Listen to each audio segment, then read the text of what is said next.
आशा चाहे कितनी भी छोटी हो लेकिन निराशा से बेहतर होती है। थैंक यू मैम, मेरे कार्य को पहचानने के लिए गोल्डन हिल का भी और आपका भी, जिसने काम को पहचाना, सराहना दी। गोल्डन हिल चैनल चाहता ही ये है कि कहीं ना कहीं जो भी सशक्त महिलाएं हैं, जो भी महिलाएं काम कर रही हैं, वो कहीं ना कहीं प्रेरणा स्रोत हैं और उससे हमारे दर्शकों को प्रेरणा मिलती है। मैं चाहती हूँ कि हमारे दर्शकों को आप अपने परिचय एक बार डिटेल में दें। मेरी जो पहचान बनी वो बनी हुनर से। हुनर ग्रुप फीमेल्स के लिए काम करता है। फीमेल की एक कम्युनिटी है जो फेसबुक पे भी है और उसमें लगभग 35,000 के आसपास महिलाएं जुड़ी हुई हैं। बचपन कैसा रहा और बचपन में किस तरह से आप रही और बचपन के कुछ यादगार पल आपके हों? शायद मैं बचपन से बहुत समझदार रही हूँ। मेरी मम्मी हमेशा कहती थी कि 3 बहन भाई हैं हम लोग, उसमें सबसे समझदार बच्चा मेरा यही है। अच्छा। तो वो जो मैच्योरिटी वाली बात है ना, वो हमेशा मेरे साथ रही है। अपने छोटे भाई बहनों का हमेशा मैंने ध्यान रखा है। भावना जी, आपकी शादी का क्या रहा? कब आपकी शादी हुई और किन हालातों में आपकी शादी रही? मेरी शादी बहुत ही अर्ली एज में भी बोल सकते हैं, या उस समय ट्रेंड होता था 90s में कि 20-22 साल के आप होते हैं तो आपकी शादी हो जाती है। अब तो फिर भी थोड़ा करियर बनाने का ऑप्शन होता है लड़कियों के पास। क्या आपकी शादी के बाद कुछ ऐसा बदलाव आया कि आपको लगा? हाँ, न्यूक्लियर फैमिली में हम लोग रहते थे। जिम्मेदारी मतलब एक समझदारी, मैच्योरिटी तो मेरे में हमेशा से थी, लेकिन ऐसा नहीं था कि पारिवारिक जिम्मेदारी ओढ़ने के लिए मैं तैयार थी। और बहुत सारी मुसीबतों का सामना करना पड़ा, एडजस्टमेंट करने में मुश्किल हुई और मुझे लगा कि मैं तो शायद किसी काबिल ही नहीं हूँ। नया नया सैंडल और नई नई शादी बहुत चुभती है ना। हर इंसान की ज़िंदगी में एक पल या एक ज़िंदगी में ऐसा एक क्षण जरूर आता है जब वो लगता है कि नहीं, शायद मैं हार मान चुकी हूँ। अनएक्सपेक्टेड चीज़ें होती रही, डेली मैं डील करती रही उन चीज़ों से, तो मुझे समझ में ही नहीं आ रहा था। फिर मेरे जो दूसरा बेटा था उसकी तबीयत बहुत ख़राब हुई और मैंने उसको खो दिया। वो जो क्षण था ना मेरा, तो मुझे लगा था मैं लाइफ में कितने सपने थे। मैं ब्यूरोक्रेट्स बनना चाहती थी, शादी हो गई, मैं कुछ नहीं कर पाई। आपके साथ जितनी भी महिलाएं जुड़ी हुई हैं बहुत पॉजिटिव तरीके से जुड़ी हुई हैं, तो ये कैसे आपके दिमाग में एकदम आया कि आपको लगा कि मैं परिवार की जिम्मेदारी से थोड़ा सा हार गई हूँ या मैं बेटे को खोने से हार गई हूँ और फिर आप एकदम आपको ऐसा लगा कि मैं ये सब वापस करूं? दूसरी महिलाओं को देखती थी तो मुझे लगता था ये लड़ क्यों नहीं रही हैं हालातों से, ये जीतने की कोशिश क्यों नहीं कर रही हैं। और फिर मैंने खुद पे नज़र डाली कि मैं क्या कर रही हूँ। मैं खुद भी हार मान चुकी हूँ, लड़ रही नहीं हूँ, जीतने की कोशिश नहीं कर रही हूँ। और जो कहते हैं ना कि आपके अंदर एक गुण होता है, वो गुण हमेशा मुझे कचोटता रहता था कि मैं अपनी काबिलियत को दबा क्यों रही हूँ। खुद तो बड़े ही, साथ में और महिलाओं को भी बढ़ाया, तो ये कहाँ से आपके अंदर एक... लोगों को हमेशा सोचना चाहिए, सकारात्मक चीज़ें आपकी लाइफ में होती हैं, आप हर नकारात्मक चीज़ में सकारात्मक ढूंढिए। मैंने कोविड में भी ढूंढा और कोविड में मैंने एक एक्टिविटी भी करवाई थी दी, अगर आपको ध्यान हो, कि 2021 का जो ये साल था हमारा बहुत कुछ लेके गया था लेकिन बहुत कुछ दे के भी गया था। तो वो अनुभव जो सकारात्मक अनुभव थे और उनसे लोगों को बहुत मोटिवेशन भी मिला था। क्या इसमें आपने एक्टिविटी पहले स्टार्ट की? ये ग्रुप जैसे नाम है इसका हुनर, तो हम लोगों के हुनर को ही तराशते हैं और फोकस करते हैं होम मेकर्स पे, जिनको कोई प्रॉपर स्टेज नहीं मिलता। अगर आप प्रोफेशनल हैं तो आपको डेफिनेटली प्रोफेशनल स्टेजेस मिले होंगे।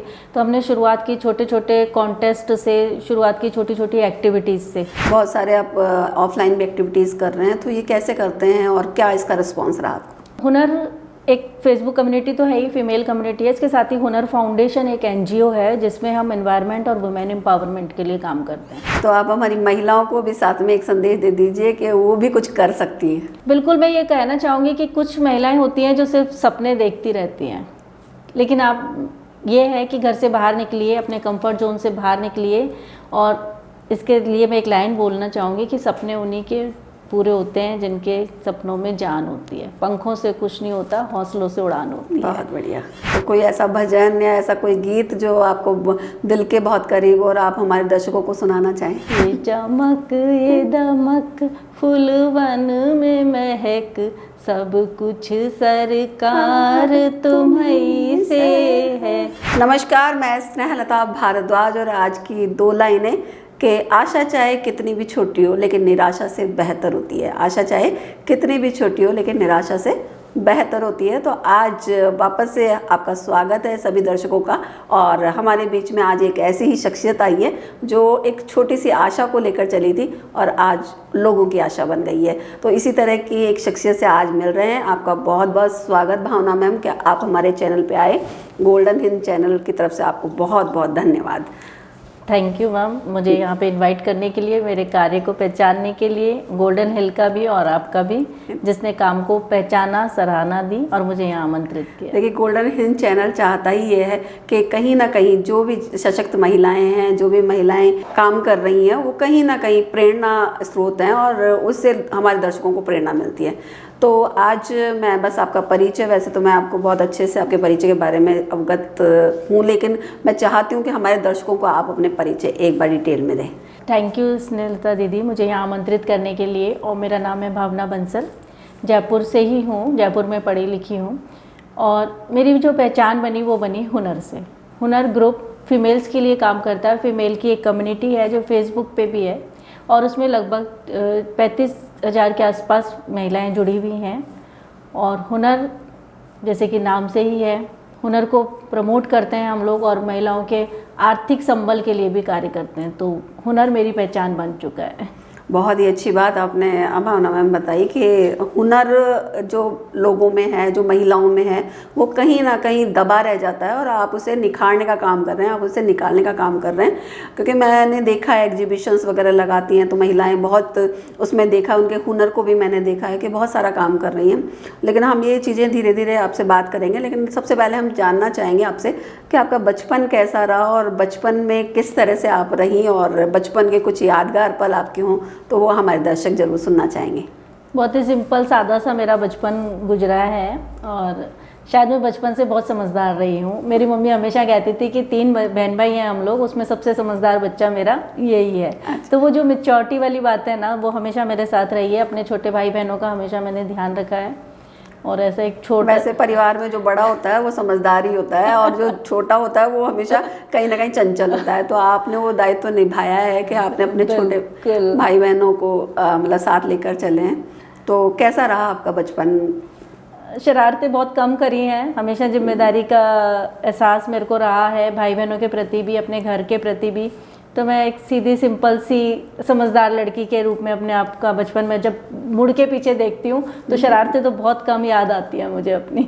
अच्छा, तो मतलब आपके मम्मी पापा वगैरह कैसा आपको ट्रीट करते थे, या कभी ऐसा होता था कि आपको आपके भाई बहन बहुत ज़्यादा, मतलब वो कहते हैं ना कि शैतानियाँ होती है तो बड़ी बहन पे भी डाल देते हैं कि भाई शैतानी उन्होंने करी, उनको कहा भाई मम्मी पापा से आपको बचाना है।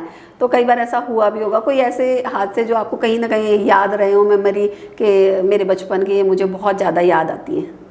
एक छोटा सा इंसिडेंट है जो हम हमेशा ही याद करते हैं, जब हम तीनों बहन भाई बैठ जाते हैं और उसमें भी मैं, ऐसा लगेगा कि बड़प्पन है, लेकिन हाँ छोटे भाई बहनों की केयर हमेशा रही है। तो हम गांव में, हमारा गए थे एक बार हम किसी गांव में, तो ऐसे ही सुबह खेतों में चले गए थे और वहाँ पे हमारा मन करा कि कैरी तोड़ लें पेड़ों से। तो कैरी तोड़ने लगे तो मैं तो तोड़ के, और क्योंकि बड़ी थी और मेरे बहन भाई थोड़े मेरे से छोटे थे, वो फंस गए खेत के मालिक के हाथों में तो वो भाग नहीं पाए, मैं भाग के आगे आ गई। फिर मैंने पीछे मुड़ के देखा मेरे बहन भाई तो है ही नहीं है और मालिक लठ लेके उनको पकड़ के बैठा हुआ है। तो मैं वापस लौट के गई, मम्मी पापा को भी बोला कि आप आओ उनको बचाओ, और मैं जाके बोली कि इनको छोड़ दो, मुझे पकड़ लो तो वो इंसिडेंट मुझे हमेशा याद रहता है। और वो कैरी जबकि हमने कभी खाई भी नहीं हाँ, तो ये वहाँ भी आपने एक समझदारी वाला पार्ट किया कि आप इन्हें छोड़ दीजिए, मुझे बैठा लीजिए, तो वो वाली बात है। तो भावना जी, आपकी शादी का क्या रहा, कब आपकी शादी हुई और किन हालातों में आपकी शादी रही? मेरी शादी बहुत ही अर्ली एज में भी बोल सकते हैं, या उस समय ट्रेंड होता था 90s में कि 20-22 साल के आप होते हैं तो आपकी शादी हो जाती है। अब तो फिर भी थोड़ा करियर बनाने का ऑप्शन होता है लोग, लड़कियों के पास। उस समय इतने ऑप्शंस भी नहीं होते थे। फिर आप बड़े भी थे तो पहले जिम्मेदारी भी थी और उस समय पेरेंट्स को शायद यही एक चीज़ लगती थी कि शादी कर दो। अब फिर भी पेरेंट्स बोलते हैं कि नहीं, पहले एक बार पढ़ाई पूरी हो जाए, करियर हो जाए, जॉब हो जाए, फिर हम शादी करेंगे। लेकिन पहले, सबसे पहले लड़कियों के लिए मन में यही ख्याल आता था कि इनकी शादी कर दें, हम अपनी जिम्मेदारियों से फ्री हो जाए। तो 21 साल की एज में मेरी शादी हो गई थी और ऐसा कुछ खास था नहीं, मैं अपनी पढ़ाई पूरी कर रही थी। एमए मैंने, फाइनल के एग्ज़ाम थे मेरे उन दिनों, मैंने बोला भी कि मेरे पेपर्स तो हो जाए या कुछ, पर ठीक है, कोई सुनता नहीं था। और हम भी शायद इतने जिम्मेदार नहीं थे कि नहीं विरोध कर पाएँ या स्टैंड ले पाएँ अपने लिए। तो नॉर्मल हालातों में जयपुर में मेरी शादी हो गई। बिजनेसमैन थे, हैं मेरे हस्बैंड, तो उनसे नॉर्मल तरीके से शादी हुई। तो एक तो शादी के पहले का आपका जीवन रहा कि बड़ी सिंपल आप बता रहे हैं रहा और जिम्मेदारियों भरा रहा, तो कहीं ना कहीं क्या आपकी शादी के बाद कुछ ऐसा बदलाव आया कि आपको लगा? हाँ, न्यूक्लियर फैमिली में हम लोग रहते थे। जिम्मेदारी मतलब एक समझदारी, मैच्योरिटी तो मेरे में हमेशा से थी, लेकिन ऐसा नहीं था कि पारिवारिक जिम्मेदारी ओढ़ने के लिए मैं तैयार थी। पढ़ाई करते थे, पढ़ाई में हमेशा अव्वल आना, हमेशा इंटेलेक्चुअल बातें करना, इस तरीके का मेरा मैच्योरिटी लेवल था। और शादी करके एकदम से मैं आ गई राजस्थान से बदल के यूपी वाले परिवार में। और यूपी वाला कल्चर बिल्कुल अलग, उनका खान पान अलग, हम बोल चाल अलग, व्यवहार अलग, और फिर शादियों की जिम्मेदारी बिल्कुल अलग। तो मैं तो तैयार नहीं थी इन सब चीज़ों के लिए, और बहुत सारी मुसीबतों का सामना करना पड़ा, एडजस्टमेंट करने में मुश्किल हुई, और मुझे लगा कि मैं तो शायद किसी काबिल ही नहीं हूँ, मैं कुछ कर ही नहीं पाऊँगी लाइफ में। और उन्हीं पारिवारिक जिम्मेदारियों में मैं एकदम आम दबी कुचली घरेलू महिला जैसी हो गई थी। बहुत साल तक मैं ऐसा रही। तो फिर धीरे धीरे समझ में आया कि हमें जिम्मेदारियां कैसे ओढ़नी चाहिए, कैसे पूरी करनी चाहिए। देखिए, शादी के बाद बहुत कुछ हमें एडजस्ट करना पड़ता है, बहुत कुछ समझौता हमें करना पड़ता है, और बहुत ही सेक्रीफाइस भी करना पड़ता है बहुत सारी चीज़ों को लेकर। और उस माहौल पे मैंने एक बहुत अच्छी अभी एक बात सुनी थी कि नया नया सैंडल और नई नई शादी बहुत चुभती है ना। तो होता है कि नई नई शादी होती है तो हम एक नए परिवार में जाते हैं, नए माहौल में जाते हैं, तो कहीं ना कहीं हमें ऐसा लगता है कि क्या पता ये लोग हमें समझ पाएंगे या नहीं समझ पाएंगे, हम इन लोगों को समझ पाएंगे नहीं समझेंगे। तो ये होता है, लेकिन फिर भी आपकी मैं तारीफ़ के काबिल आप ऐसे हैं कि आज आप इतना बड़ा ग्रुप चला रही हैं, आपके पास बहुत सारी महिलाएं जुड़ी हुई हैं, जैसा आपने बताया 35,000 महिलाएं कम नहीं होती हैं, बहुत बड़ा ग्रुप आप चला रही हैं। तो ये भी चलाना और ये दायित्व निभाना, तो ये कहीं ना कहीं आपके बचपन से ही जुड़ा हुआ है। तो मोहना जी, मैं आपसे एक बात और पूछना चाहूँगी कि शादी के बाद आप बता रहे कि जिम्मेदारियाँ रहीं और फिर आपने उसको एडजस्ट भी किया, और बहुत सारी पारिवारिक कई प्रॉब्लम्स भी रही होंगी, क्योंकि होता ही ऐसा। तो आपके शायद बेटा भी है जहाँ तक मुझे ध्यान है, तो कोई ऐसी चीज़ें जो आपको कहीं ना कहीं आपको ऐसा लगा हो कि नहीं, इस जगह मुझे ऐसा लग रहा है कि मैं बैठ गई, मैं रुक गई और मैं ज़िंदगी से हार मान बैठी? क्योंकि कभी हर इंसान की ज़िंदगी में एक पल या एक ज़िंदगी में ऐसा एक क्षण ज़रूर आता है जब वो लगता है कि नहीं, शायद मैं हार मान चुकी हूँ। क्योंकि आदमी जब ऊपर बढ़ता है ना, तो कहीं ना कहीं कुछ सीख के ही बढ़ता है। तो कोई भी ऐसा क्षण तो आपके आया ही होगा, मुझे लगता है। बिल्कुल, जब आज आपने ये क्वेश्चन पूछा तो मैं भी लाइफ के पन्ने पलट रही हूँ और मुझे कुछ चीज़ें याद आ रही हैं उसमें। जैसा मैंने अभी बताया, पारिवारिक जिम्मेदारियों के लिए तैयार नहीं थी, वो सब कुछ मेरे साथ हुआ, अनएक्सपेक्टेड चीज़ें होती रही, डेली डेली मैं डील करती रही उन चीज़ों से, तो मुझे समझ में ही नहीं आ रहा था। फिर मेरे जो दूसरा बेटा था उसकी तबीयत बहुत ख़राब हुई और मैंने उसको खो दिया। वो जो क्षण था ना मेरा, तो मुझे लगा था मैं लाइफ में कितने सपने थे, मैं ब्यूरोक्रेट्स बनना चाहती थी, शादी हो गई, मैं कुछ नहीं कर पाई। फिर शादी के बाद भी फैमिली लाइफ में शायद अच्छे से हैंडल नहीं कर पाई, और फिर बेटे को भी खो दिया। वो जो क्षण था ना, मुझे लगा था मेरी ज़िंदगी में कुछ नहीं है, अब मैं शायद लाइफ में कभी कुछ कर नहीं पाऊँगी, और हार मान के मैं तब बैठ गई थी। माँ बाप के लिए बच्चे का चले जाना, इससे बड़ा दुख मुझे नहीं लगता है, असहनीय दुख है ये, इससे बड़ा दुख हो ही नहीं सकता। और मैं समझ सकती हूँ उस समय आप लोग किस हालात में आप रहे होंगे, कैसे रहे होंगे। तो फिर आपको अचानक ऐसा क्या, मतलब मैंने देखा कि सोशल मीडिया पे आपको लोग बहुत अच्छे से फॉलो करते हैं, बहुत अच्छे से आपके कमेंट्स वगैरह करते हैं, बहुत पॉजिटिव तरीके से आपको, क्योंकि मैंने देखा है सोशल मीडिया पे हर तरह के लोग जुड़े होते हैं, लेकिन आपके साथ जितनी भी महिलाएं जुड़ी हुई हैं बहुत पॉजिटिव तरीके से जुड़ी हुई हैं। तो ये कैसे आपके दिमाग में एकदम आया कि आपको लगा कि मैं परिवार की जिम्मेदारी से थोड़ा सा हार गई हूँ, या मैं बेटे को खोने से हार गई हूँ, और फिर आप एकदम आपको ऐसा लगा कि मैं ये सब वापस करूं? तो कहीं ना कहीं कोई ना कोई आपके ज़िंदगी में ऐसा मैं मानती हूँ कि विषय या ऐसा कोई इंसान ज़रूर आया होगा जिससे आपको प्रेरणा मिली होगी। बिल्कुल, जब मैं हार मान चुकी थी सब तरफ से, तो मेरे हस्बैंड ने मुझे बहुत सपोर्ट किया था। मैं मेंटली लॉस्ट हो चुकी थी उस समय पे, उन्होंने मुझे सपोर्ट किया, एनकरेज किया। और मेरे पापा ने, उन्होंने बोला कि आपको डील करना चाहिए चीज़ों से। और जब ये सब कुछ हुआ तो मुझे लगा कि मैं कब तक ऐसा हार मान के बैठी रहूँगी। जब मैं दूसरी महिलाओं को देखती थी तो मुझे लगता था ये लड़ क्यों नहीं रही हैं हालातों से, ये जीतने की कोशिश क्यों नहीं कर रही हैं। और फिर मैंने खुद पे नज़र डाली कि मैं क्या कर रही हूँ, मैं खुद भी हार मान चुकी हूँ, लड़ रही नहीं हूँ, जीतने की कोशिश नहीं कर रही हूँ। और जो कहते हैं ना कि आपके अंदर एक गुण होता है, वो गुण हमेशा मुझे कचोटता रहता था कि मैं अपनी काबिलियत को दबा क्यों रही हूँ। और वो काबिलियत कहीं ना कहीं निखर के आई, बाहर आई, मेरी फ्रेंड्स सर्किल ने भी मुझे सपोर्ट किया कि मैं कुछ करना चाहती हूँ।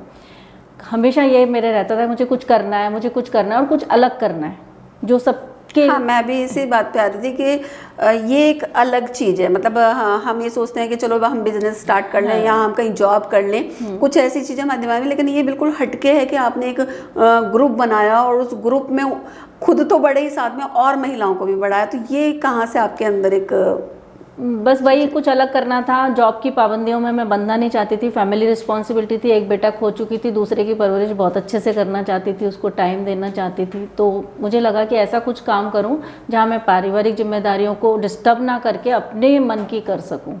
और बैठे बैठे एक दिन सोशल मीडिया पे मैंने अपना ग्रुप बना लिया और ग्रुप का बहुत अच्छा रिस्पॉन्स आया मेरे पास। उस समय कोविड हो गया था भाई। अब वो कोविड कई लोगों के लिए तो बहुत दुखदाई रहा, लेकिन मेरे लिए ये बहुत मोटिवेटिंग टाइम था। मेरे लिए बहुत, मैं कहूँगी कि मेरे को बहुत कुछ सीखने को मिला और मुझे ग्रोथ मिली इस टाइम पे। और ऐसा बहुत लोगों को हमेशा सोचना चाहिए। सकारात्मक चीज़ें आपकी लाइफ में होती हैं, आप हर नकारात्मक चीज़ में सकारात्मक ढूंढिए। मैंने कोविड में भी ढूंढा और कोविड में मैंने एक एक्टिविटी भी करवाई थी दी, अगर आपको ध्यान हो कि 2021 का जो ये साल था हमारा, बहुत कुछ लेके गया था लेकिन बहुत कुछ देके भी गया था। तो वो अनुभव जो सकारात्मक अनुभव थे और उनसे लोगों को बहुत मोटिवेशन भी मिला था दे उस टाइम। जी जी बिल्कुल, आप सही कह रहे हैं। उस टाइम पे एक माहौल ऐसा बन गया था 2021 में कि हर घर में कहीं ना कहीं कोई रिश्तेदार चला गया था या कोई पड़ोसी चला गया था, मतलब कहीं ना कहीं ऐसा माहौल था। लेकिन हाँ, ये है कि ज़िंदगी में दोनों पहलू होते हैं। किसी को किसी चीज़ का रिस्पॉन्स मिला, आपको उस समय आपके ग्रुप का रिस्पॉन्स मिला। तो ये ग्रुप करता क्या है, मैं ये जानना चाहती हूँ आपसे। और क्या इसमें आपने एक्टिविटी पहले स्टार्ट की? ये ग्रुप, जैसे नाम है इसका, हुनर, तो हम लोगों के हुनर को ही तराशते हैं और फोकस करते हैं होम मेकर्स पे, जिनको कोई प्रॉपर स्टेज नहीं मिलता। अगर आप प्रोफेशनल हैं तो आपको डेफिनेटली प्रोफेशनल स्टेजेस मिले होंगे। तो हमने शुरुआत की छोटे छोटे कॉन्टेस्ट से, शुरुआत की छोटी छोटी एक्टिविटीज़ से। डेली एक्टिविटीज़ में हम उन्हें मोटिवेट करते थे। कई फीमेल्स ऐसी हैं जिन्हें कैमरा पकड़ना नहीं आता था, सेल्फी लेनी नहीं आती थी, और हमने उनको वो कॉन्टेस्ट डाल के वो मोटिवेट हुई, उनको डाला, उनकी लाइफ में पॉजिटिव चेंजेस आए। कई लोगों को मोबाइल के फीचर्स नहीं पता होते और जब वो ग्रुप से जुड़े, उन्हें फीचर्स पता चले, आज वो प्रो हो गए हैं।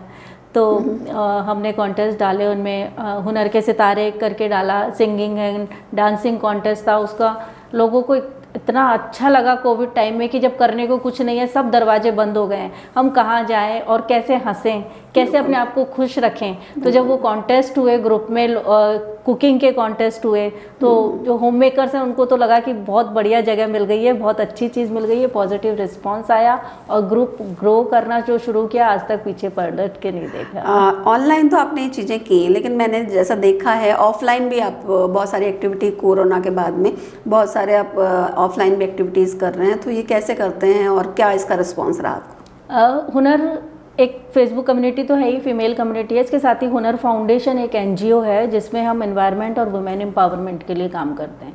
तो एनवायरनमेंट, क्योंकि समय की डिमांड है, हर किसी को पता है एनवायरनमेंट के लिए आज काम करना कितना ज़रूरी है। हमारी आने वाली पीढ़ी को अगर हम कुछ अच्छा और सुरक्षित भविष्य देना चाहते हैं तो हमें पर्यावरण के लिए काम करना है। तो उसी से रिलेटेड हम अवेयरनेस प्रोग्राम्स चलाते रहते हैं, प्लांटेशन करते हैं। और फीमेल्स के हुनर को हम, क्योंकि जयपुर बेस्ड हैं, ऑफलाइन इवेंट्स हम जयपुर में ही कर सकते हैं, तो जयपुर में हम ऐसे इवेंट्स प्लान करते हैं जहाँ पे उनको स्टेज मिल सके, उनको सोशल कनेक्टिविटी मिल सके, बिजनेस नेटवर्किंग मिल सके। तो हमारा जो मेन फोकस होता है सोशल नेटवर्किंग के जरिए बिजनेस नेटवर्किंग को स्ट्रॉन्ग करना।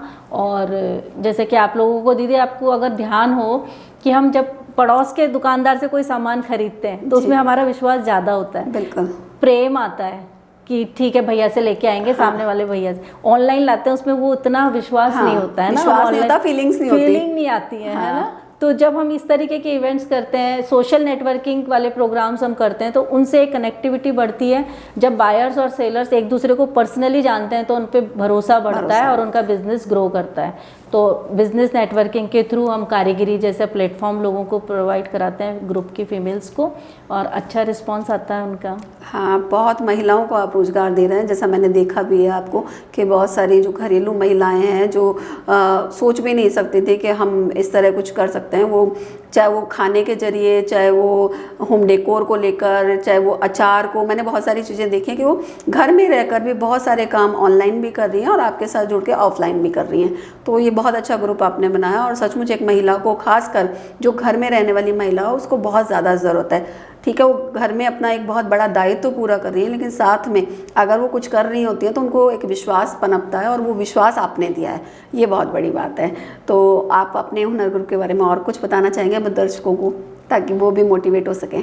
बिल्कुल, हुनर ग्रुप से मैं तो ये चाहूँगी कि जयपुर की जितनी भी फीमेल्स हैं, अगर वो हुनर का जयपुर चैप्टर ज्वाइन करेंगी, उन्हें डेफिनेटली सोशल नेटवर्किंग की, बिजनेस नेटवर्किंग की बेनिफिट्स मिलेंगे। और भी कुछ नहीं तो आप मोटिवेट होएंगे। और अगर आपके पास कुछ हुनर है जो आप दूसरों के साथ बांटना चाहते हैं, या आप ऐसा कुछ करना चाहते हैं कि हुनर से लोगों को रोजगार मिले, आप हमारे साथ जुड़िए। फीमेल्स के लिए कुछ करना चाहते हैं तो आइए, ये प्लेटफॉर्म आपका स्वागत करता है। और हुनर हमेशा हर जगह हुनर ढूंढने की कोशिश करता है।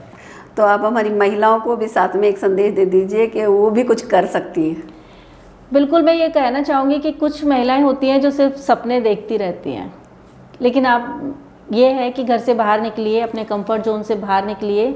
और इसके लिए मैं एक लाइन बोलना चाहूँगी कि सपने उन्हीं के पूरे होते हैं जिनके सपनों में जान होती है। पंखों से कुछ नहीं होता, हौसलों से उड़ान होती है। बहुत बढ़िया। तो आप जब तक हौसला नहीं लेंगे, पहला कदम नहीं बढ़ाएंगे सफलता की ओर, तो सफलता आपके पास नहीं आएगी। पहला कदम बढ़ाइए, फिर देखिए। मैं भी अपने उस छोटे से कदम पे आज पीछे मुड़ के देखती हूँ तो मुझे लगता है कि अगर मैंने वो पहला स्टेप नहीं लिया होता तो शायद आज मैं यहाँ नहीं होती। कुछ चले तो आप अकेले थे, लेकिन कारवां बनता गया। तो चलिए, हिम्मत रखिए। अगर आपको सफलता नहीं मिली तो अनुभव जरूर मिलेगा। बिल्कुल, वो कहते हैं ना कि सफ़र में या तो अच्छे मुसाफिर हो जाएंगे या मंजिल मिल जाएगी। तो दोनों में से एक काम तो जरूर होगा, लेकिन उसके लिए हमें कदम बढ़ाना पड़ेगा। बिल्कुल, मैं भी हमारे दर्शकों को यही कहना चाहूँगी कि जैसे भावना जी ने आज बताया कि हमें पहला कदम तो बढ़ाना ही पड़ेगा, तो आप सब भी ये ध्यान रखिए कि ज़िंदगी में अगर कुछ भी करना है तो शुरुआत तो करनी पड़ेगी। तो भावना जी, एक बात और पर्सनल क्वेश्चन आपसे करना चाहेंगे कि जब आप, मैं मानती हूँ कि अकेले टाइम में रहती हैं और आपको लगता है कि अभी कोई नहीं है मेरे पास, या कभी कभी हमको भी लगता है कि नहीं, बिल्कुल रिलैक्स अलग मूड में रहना है, तो क्या करती हैं आप उस टाइम पे? सही बताऊँ तो मुझे म्यूज़िक का बहुत शौक है। गाने, आवाज़ अच्छी नहीं है लेकिन सुनना मुझे बहुत पसंद है, तो मैं सारे सिंगर्स मुझे लगता है वैसे गाने के लिए आवाज़ की तो ज़रूरत है, लेकिन ज़रूरी नहीं है, क्योंकि हम लोग प्रोफेशनल सिंगर तो है नहीं, लेकिन हाँ, गाने से रिलैक्स हो जाते हैं। तो क्या करना पसंद करते हैं, कौन सा गाना सुनना पसंद? मैं वैसे तो भजन सुनना पसंद करती हूँ। मुझे भजन सुबह सुबह के टाइम पे मेरे घर में हमेशा भजन चलते रहते हैं और नए नए भजन मुझे बहुत अच्छे लगते हैं। तो कोई ऐसा भजन या ऐसा कोई गीत जो आपको दिल के बहुत करीब और आप हमारे दर्शकों को सुनाना चाहें? हाँ, मैं सुना, आप भी मेरा साथ देंगे क्योंकि आपकी आवाज़ मुझसे अच्छी है। मैं थोड़ा थोड़ा बोलूँगी। बिल्कुल, आप अगर मुझे आता होगा तो मैं जरूर आपका साथ दूंगी। वो बहुत अच्छा है। ये चमक ये दमक उपवन में मैं, आप सुनाइए प्लीज। ये चमक ये दमक फूलवन में महक, सब कुछ सरकार तुम्हीं से है। ये चमक ये दम, बस इससे ज़्यादा मेरी आवाज़ सहन नहीं कर पाएंगे। बहुत अच्छा बताया कि आपने ना, मतलब एक भजन के जरिए भी हमारे दर्शकों को कहीं ना कहीं मोटिवेट किया है कि चमक दमक कुछ नहीं है, जो कुछ है हमारा ईश्वर है और हमें उस पर विश्वास रखना है। तो बहुत बहुत धन्यवाद, आप हमारे साथ जुड़े। और दर्शकों, आज हमारा जो हमारे साथ जो शख्सियत जुड़ी हैं उनके बारे में आप सभी ने जाना, पहचाना, और आपने देखा कि कैसे वो एक छोटे से परिवार से जन्मी और कहाँ तक आज आ पहुँची, और एक अकेली चली और कारवां बनता गया और जुड़ता गया। तो फिर हम दोबारा मिलेंगे नई शख्सियत के साथ नए एपिसोड में। धन्यवाद।